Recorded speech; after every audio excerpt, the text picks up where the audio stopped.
अस्सलाम वालेकुम। आज हम स्टार्ट करेंगे chemistry class 12 chapter 2 electrochemistry topic 2.6 electrochemical series. Electrochemical series जैसे हमने लास्ट लेक्चर में डिस्कस किया था, ये लिस्ट ऑफ एलिमेंट्स हैं जिसको हमने अरेंज किया हुआ है in order of their standard electrode potential. Standard electrode potential हम फाइंड करते हैं अंडर स्टैंडर्ड कंडीशंस जो हैं 1 molar ion concentration, 25 degree temperature and 1 atm pressure. जब भी हम किसी भी एलिमेंट का इलेक्ट्रोड पोटेंशियल फाइंड करते हैं तो हम उसको कनेक्ट करते हैं विद स्टैंडर्ड हाइड्रोजन इलेक्ट्रोड, क्योंकि हमने हाइड्रोजन इलेक्ट्रोड का जो पोटेंशियल है वो ज़ीरो कंसिडर किया हुआ है। इसको ज़ीरो कंसिडर करके हम हर एलिमेंट का इलेक्ट्रोड पोटेंशियल फाइंड करते हैं और फिर उनको एक सीरीज़ में लेकर आते हैं जिसको हम इलेक्ट्रोकेमिकल सीरीज़ कहते हैं। According to international union of pure and applied chemistry, हम हाफ सेल्स रिएक्शन को एज रिडक्शन रिएक्शन लिखते हैं। इट मीन्स कि जो हमारे पास E0 वैल्यू होती है उसको हम स्टैंडर्ड रिडक्शन पोटेंशियल भी कहते हैं। तो इसका मतलब ये है कि अगर हमें किसी एलिमेंट का ऑक्सीडेशन पोटेंशियल फाइंड करना होता है तो सिंपली हम क्या करते हैं, उनके रिडक्शन पोटेंशियल का साइन रिवर्स कर देते हैं। इसका ये मतलब है कि अगर किसी एलिमेंट का रिडक्शन पोटेंशियल ज़्यादा होगा तो उसका ऑक्सीडेशन पोटेंशियल क्या होगा, कम होगा। मतलब जितना ज़्यादा रिडक्शन पोटेंशियल उतना ही कम ऑक्सीडेशन पोटेंशियल। ये जो वैल्यूज़ हमारे पास इलेक्ट्रोड पोटेंशियल की आती हैं ये हमारे पास स्टैंडर्ड कंडीशंस में आती हैं, जैसे 1 मोलर आयन कंसंट्रेशन है, 25 degree centigrade temperature, 1 atm pressure है। तो ये वैल्यूज़ इन्हीं कंडीशंस पे अप्लाई होती हैं। तो अगर हम ये कंडीशंस चेंज करते हैं तो हमारे पास इलेक्ट्रोड पोटेंशियल की वैल्यू भी चेंज हो जाएगी। Activity series of metals. Activity series हमें ये बताता है कि रिएक्शन में डिस्प्लेसमेंट तभी होती है जब ज़्यादा रिएक्टिव मेटल जो है वो डिस्प्लेस करता है लेस रिएक्टिव एलिमेंट को, या हम कह सकते हैं जब हम मोर रिएक्टिव एलिमेंट डालते हैं लेस रिएक्टिव मेटल के सोल्यूशन में तो जो मोर एक्टिव होता है वो लेस एक्टिव को रिप्लेस कर लेता है। इसके हम एग्जांपल लेते हैं। हमने क्या किया, हमने एक रिएक्टेंट A लिया और उसको हमने XY के सोल्यूशन में डाल दिया। अब प्रोडक्ट में क्या हुआ, जो A था उसने X को सोल्यूशन में रिप्लेस कर लिया, यानी कि XY में से X जो है वो चला गया और A जो है उसकी जगह पे आ गया। ऐसा क्यों हुआ?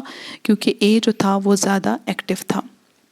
एक्टिविटी सीरीज़ हमें हेल्प करती है ये बताने में कि कौन सा मेटल ज़्यादा एक्टिव है या कौन सा मेटल जो है वो दूसरे मेटल को रिप्लेस कर सकता है। जैसे हमने चैप्टर के स्टार्ट में एग्जांपल देखी थी कि जब हमने जिंक मेटल को डिप किया था कॉपर सल्फेट के सॉल्यूशन में तो जिंक ने कॉपर की जगह ले ली थी, या हम कह सकते हैं जिंक ने कॉपर को सॉल्यूशन में रिप्लेस कर दिया था और कॉपर खुद रिड्यूस हो गया था कॉपर मेटल में। तो क्या हुआ था, जिंक मेटल हमने लिया, उसको कॉपर के सॉल्यूशन में डाला, जिंक खुद ऑक्सीडाइज हो गया और कॉपर जो था वो रिड्यूस हो गया था। रीज़न ये थी कि जिंक जो था वो ज़्यादा एक्टिव था देन कॉपर, या हम ये कह सकते हैं कि कॉपर का जो रिडक्शन पोटेंशियल था, ठीक है, वो ज़्यादा था जिंक से और जिंक का ऑक्सीडेशन पोटेंशियल ज़्यादा था। तो जब हमने जिंक को कॉपर के सॉल्यूशन में डाला तो चूँकि रिडक्शन पोटेंशियल कॉपर का ज़्यादा था इसलिए कॉपर क्या हो गया, रिड्यूस हो गया। तो जो मेटल एक्टिव होता है वो लेस एक्टिव को रिप्लेस कर सकता है। इसी तरह मैग्नीशियम और एल्युमिनियम को जब हम कॉपर के सॉल्यूशन में डालते हैं तो मैग्नीशियम और एल्युमिनियम कॉपर को डिस्प्लेस कर देते हैं।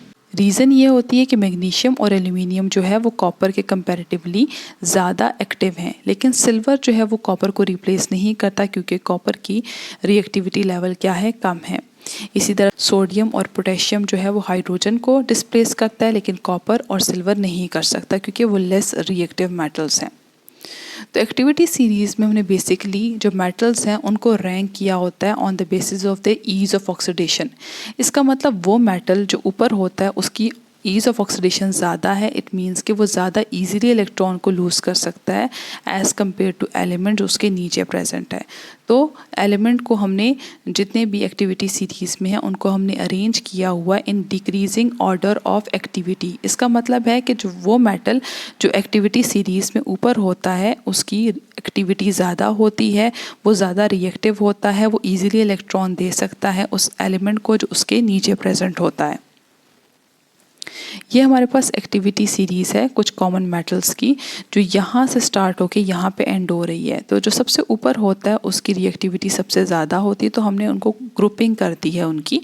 तो सबसे पहला ग्रुप हमारे पास आता है वेरी एक्टिव मेटल का। ये इतने एक्टिव होते हैं कि कोल्ड वाटर में भी रिएक्शन दे देते हैं और हाइड्रोजन गैस को लिबरेट करते हैं, और इनका रिएक्शन एसिड के साथ काफ़ी वायलेंट होता है। ये दूसरा हमारे पास आता है मेटल्स जो इंटरमीडिएट एक्टिविटी के हैं, और ये स्टीम के साथ भी रिएक्शन देते हैं और एसिड के साथ भी, और हाइड्रोजन गैस को लिबरेट करते हैं। फिर हमारे पास आते हैं मॉडरेटली एक्टिव मेटल जो हाइड्रोक्लोरिक एसिड के साथ स्लोली रिएक्ट करते हैं और वाटर के साथ रिएक्ट ही नहीं करते हैं। उसके बाद फिर हमारे पास हाइड्रोजन है। नेक्स्ट हमारे पास आ जाते हैं मॉडरेटली नोबल मेटल्स, मतलब इनकी रिएक्टिविटी लेवल बहुत कम है, ये वाटर के साथ रिएक्ट नहीं करते, HCl के साथ नहीं करते, लेकिन सिर्फ स्ट्रॉन्ग ऑक्सीडाइजिंग एसिड्स के साथ कर सकते हैं, जैसे नाइट्रिक एसिड। उसके बाद लास्ट में प्लैटिनम और हमारे पास गोल्ड है, और ये सबसे ज़्यादा नोबल मेटल है, मतलब इनकी रिएक्टिविटी लेवल सबसे ज़्यादा कम है, ये सिर्फ एक्वा रीजिया के साथ रिएक्ट करते हैं। अब इससे हम क्या हेल्प ले सकते हैं? इससे हम ये हेल्प ले सकते हैं कि अगर हमारे पास क्वेश्चन आ जाए कि क्या लिथियम जो है वो कैल्शियम को रिप्लेस कर सकता है सॉल्यूशन में, तो हम कहेंगे येस, क्योंकि लिथियम जो है अबव प्रेजेंट है कैल्शियम के। मतलब जो भी आपके पास क्वेश्चन होगा तो आपने एक्टिविटी सीरीज से चेक करना है कि अगर मेटल जो है ऊपर की तरफ है, इट मीन्स कि वो रिप्लेस कर सकता है, और अगर मेटल नीचे है जिसको रिप्लेस करना है तो इट मीन्स कि रिएक्शन पॉसिबल नहीं है। जैसे कि मेटल्स हाई सीरीज़ में होंगे वो डिस्प्लेस कर सकते हैं उन मेटल्स को जो लोअर होंगे सीरीज़ में, और जितना ज़्यादा उन मेटल्स में गैप होगा और डिस्प्लेसमेंट रिएक्शन उतना ही ज़्यादा विग्रस होगा। जैसे बेरियम जो है वो लेड ऑक्साइड में लेड को रिप्लेस कर लेता है। रीज़न क्या है? बेरियम ज़्यादा रिएक्टिव है, आप नोट भी कर सकते हैं। अब हमारे पास ये बेरियम है और हमारे पास लेड कहाँ पे, ये तो बेरियम ज़्यादा रिएक्टिव है, इसीलिए वो लेड को रिप्लेस कर रहा है। जबकि दूसरी एग्जाम्पल में हम देख रहे हैं कि आयरन को हमने मैग्नीशियम के सोल्यूशन में डाला है, तो हमने ये देखना है कि रिएक्शन होगा या नहीं। तो हमने आयरन को किस में डाला है? मैग्नीशियम के सोल्यूशन में डाला है। तो ये आयरन है और उसको हमने मैग्नीशियम के सोल्यूशन में डाला है, तो रिएक्शन पॉसिबल नहीं है, क्योंकि आयरन जो है वो सीरीज में मैग्नीशियम से नीचे है, इसीलिए यहाँ पर लिखा हुआ है no reaction. Concept Assessment Exercise 2.8 Predict whether a replacement reaction will occur in the following instances. Defend your conclusion.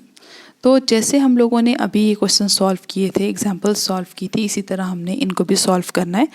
पहला है magnesium ribbon in a solution of silver nitrate. क्या मैग्नीशियम जो है वो सिल्वर नाइट्रेट के सोल्यूशन में जाके silver को रिप्लेस करेगा या नहीं?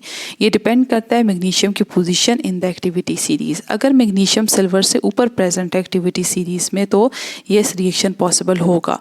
तो हम देख सकते हैं कि मैग्नीशियम और सिल्वर कहाँ पे है। तो यहाँ पर ये हमारे पास मैग्नीशियम है और सिल्वर हमारे पास यहाँ पर, इट मीन्स कि मैग्नीशियम इज़ अबव सिल्वर। ठीक है, एक्टिविटी सीरीज़ में इसका मतलब जो डिस्प्लेसमेंट है वो पॉसिबल है। नेक्स्ट है कॉपर प्लेट को हमने डिप किया आयरन सल्फेट के सॉल्यूशन में, तो हमने देखना है कि क्या कॉपर आयरन को रिप्लेस कर सकता है। उसके लिए हमने कॉपर और आयरन की जो पोजीशन देखनी है। तो आप नोट कर सकते हैं जो कॉपर है वो यहाँ पे है और आयरन जो है वो यहाँ पे है। तो कॉपर जो है वो आयरन को रिप्लेस नहीं कर सकता, क्योंकि एक्टिविटी सीरीज़ में कॉपर नीचे है। ये एक्टिविटी सीरीज़ यहाँ से स्टार्ट हो रही है, यहाँ से लेकर यहाँ पर फिर एंड हो रही है। उसके बाद नेक्स्ट है lead oxide is heated with powdered zinc. ठीक है, तो हमने देखना है कि जिंक क्या लेड ऑक्साइड में से लेड को रिप्लेस कर सकता है या नहीं। तो जिंक हमारे पास यहाँ पे है, लेड यहाँ पे है, इसका मतलब जिंक ऊपर है, तो यस जिंक रिप्लेस कर सकता है लेड ऑक्साइड में से लेड को। लास्ट में हमारे पास है निकल wire is placed in a solution of silver nitrate. तो निकल को हमने सिल्वर नाइट्रेट के सॉल्यूशन में डाला। तो निकल हमारे पास कहाँ है? ये हमारे पास निकल है और सिल्वर हमारे पास यहाँ पे है। तो निकल जो है इट इज़ अबव सिल्वर, तो येस इट इज़ पॉसिबल।